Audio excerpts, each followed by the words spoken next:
বাংলাদেশ থেকে নতুন করে 4 ধরনের শ্রমিক নেবে কাতার।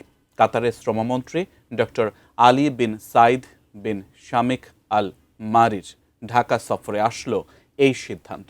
তবে শ্রমিক পাঠাতে হয়রানি কমাতে বলছে কাতার, আর ভিসা রিক্রুটিংয়ে একাধিক কোম্পানির অংশগ্রহণ চেয়েছে বাংলাদেশ। বাংলাদেশ ও কাতারের যৌথ কমিটির 7ম বৈঠক সোমবার অনুষ্ঠিত হলো ঢাকায়। সকালে প্রবাসী কল্যাণ ও বৈদেশিক কর্মসংস্থান মন্ত্রণালয়ে এই বৈঠকে বাংলাদেশের পক্ষে নেতৃত্ব দেন মন্ত্রী আরিফুল হক চৌধুরী, আর কাতারের নেতৃত্ব দেন দেশটির শ্রমমন্ত্রী আলী বিন সাইদ বিন শামিক আল মারি। রোববার বিকেলে ঢাকায় পৌঁছানোর পর কাতারের শ্রমমন্ত্রী দেখা করেছিলেন প্রধানমন্ত্রী তারেক রহমানের সঙ্গে। সোমবার তিনি অংশ নেন বেশ কয়েকটি বৈঠকে। প্রবাসী কল্যাণ মন্ত্রণালয়ের বৈঠকে মূল আলোচনা হয় শ্রমিক পাঠানো সংক্রান্ত যাবতীয় বিষয়ে। অধিক সংখ্যক লোক কিভাবে পাঠানো যায়, তার মধ্যে আমাদের যে ইমাম এবং মুয়াজ্জিন যারা যায় তাদের যাওয়াটা মাঝখানে একটু কমে গিয়েছিল।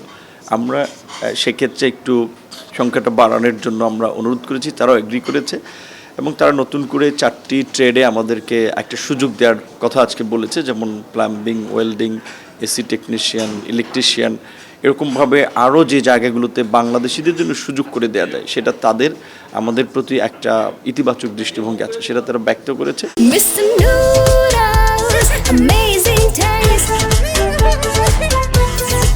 বাংলাদেশ ও কাতার দুই দেশই শ্রমবাজার জটিলতা মুক্ত করার পক্ষে জোর দেয়। আমাদের প্রতি তাদের দাবি হচ্ছে আমাদের যে দক্ষ শ্রমিক তৈরি করা, এবং যাতে আমরা জিরো কস্টে আমরা মানুষ হেসেল না হয়।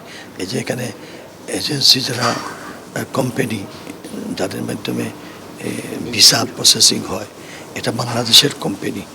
এই কোম্পানিগুলোকে আমরা দেশের কোম্পানি, এরা যেন এই মানুষকে হয়রানি না করে। তারা কি আসলে এখন অদক্ষ থেকে দক্ষ কর্মী নেওয়ার উপর জোর দিচ্ছে? ডেফিনেটলি, এবং আমরাও সেই বিষয়ে তাদেরকে উৎসাহিত করেছি এবং আমরাও ডেডিকেটেড আমাদের কর্মীদেরকে দক্ষ শ্রমিক তৈরি করে পাঠাবো।